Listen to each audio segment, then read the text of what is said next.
नमस्कार। पिछली वीडियो में हमने अष्टांग हृदय सूत्र स्थान के छठे अध्याय अन्न स्वरूप विज्ञानीय के अंतर्गत शिंबीधान्य व कृतन वर्ग पर कुछ प्रश्नों की चर्चा की थी।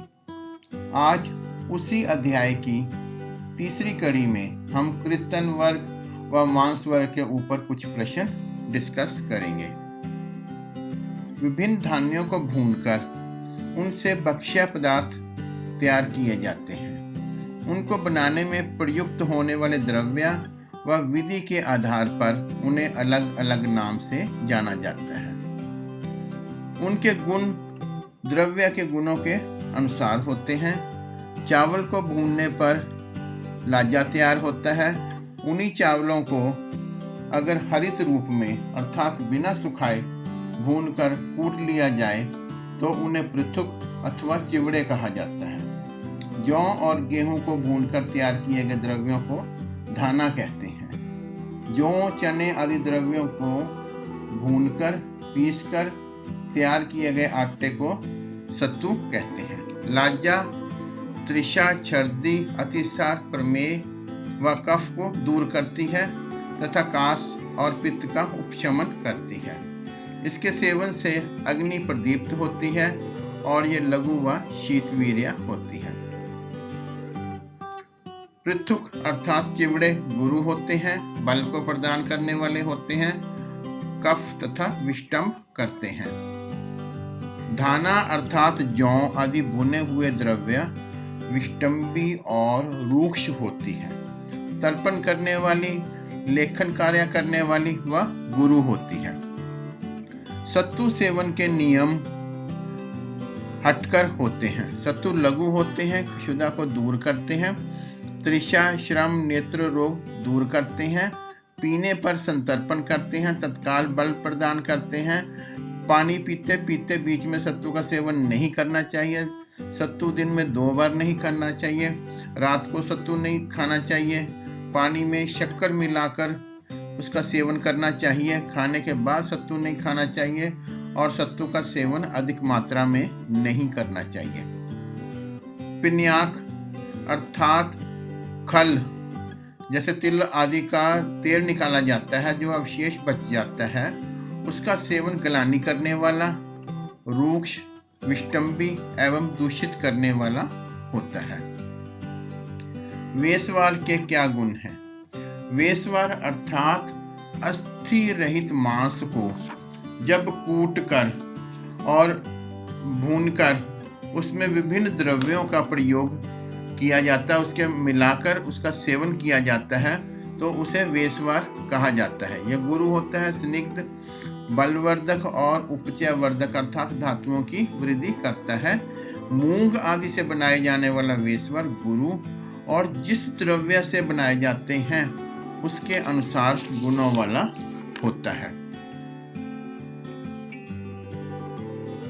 मृग कितने प्रकार के बतलाए गए हैं? मांस वर्ग के अंतर्गत मृग का उल्लेख किया गया है। 10 प्रकार के मृग बतलाए गए हैं। हिरण, ऐन, कुरंग, रक्ष, रक्ष कहते हैं नील अंड, गोकर्ण, मृग मातृका, शश, शश अर्थात खरगोश, शंबर अर्थात सांबर हिरण, चारुष्क और शरभ, ये 10 प्रकार के मृग कहे गए हैं। विषिकर प्राणी क्या है और इनके क्या गुण हैं? विषिकर प्राणी उनको कहा जाता है जो भोजन को बिखेर कर खाते हैं। इसके अंतर्गत लाव, वार्तिक, वर्तीर, रक्तवर्त्मक, कुकुम, कपिंजल, उपचक्र, चकोर, कुरबाहु, वर्तक अर्थात बटेर, वर्तिका, तीतर, प्रकर, मयूर, मुर्गा, बकर, गोनर्द, गिरवर्तिका, शार्पद, इंद्राप, वर्टा आदि ये सारे के सारे विषिकर प्राणी हैं। प्रतुद प्राणी किसे कहते हैं? जो प्राणी अपनी चोंच से आहार को चोट मारकर उसे ग्रहण करते हैं उन्हें प्रतुद कहते हैं। ये यहाँ पर बताए गए जीव, जीवक, दात्यु, भृंग, ये शुक अर्थात तोता, सारिका, लटवा, कोयल, हारीत, कबूतर, चटक, चिड़िया को चटक कहा जाता है, ये प्रतुद पक्षी हैं। बिलेशिया प्राणी क्या हैं? बिलेशिया प्राणी उन्हें कहा जाता है जो बिल में रहते हैं। मेंढक, गोदा या गो, सर्प और सेही, ये बिल में, इनको बिलेशिया प्राणी कहा गया है। इसमें सेही जो है गुफा में रहता है और इसलिए संभवतः इसे उस कैटेगरी में इसको ग्रहण किया गया है। प्रसह प्राणी क्या है? जो प्राणी छीनकर अथवा झपटकर अपना भोजन करते हैं उन्हें प्रसह प्राणी कहा गया है। प्रसह प्राणी के अंतर्गत यहाँ पर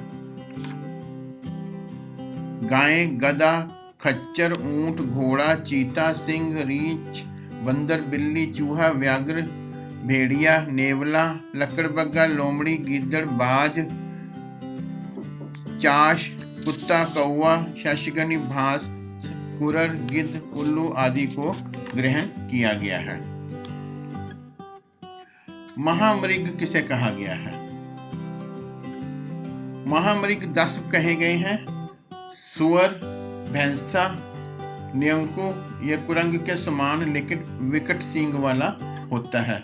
रूरू भी हिरन जाति का ही एक प्राणी है जिसके अनेक सींग होते हैं और शरद ऋतु में इसके सींग झड़ते हैं। रोहित, हाथी, श्रमर, चमर, खड़ग जंगली कुत्ते के लिए शब्द का प्रयोग किया गया है और नीलगाय, ये 10 महामृग हैं। जलचर प्राणी क्या हैं? यहाँ पर जलचर प्राणी 11 बताए गए हैं जो जल में विचरण करते हैं। हंस, सारस, कादम्ब अर्थात कलहंस, बक, बगुला, करंडव हंस के समान शुक्ल वर्ग का पक्षी, प्लव, ब्लाका, उत्क्रोश, चक्राह, जलकौवा, क्रोंच आदि अपचर प्राणी हैं। धन्यवाद।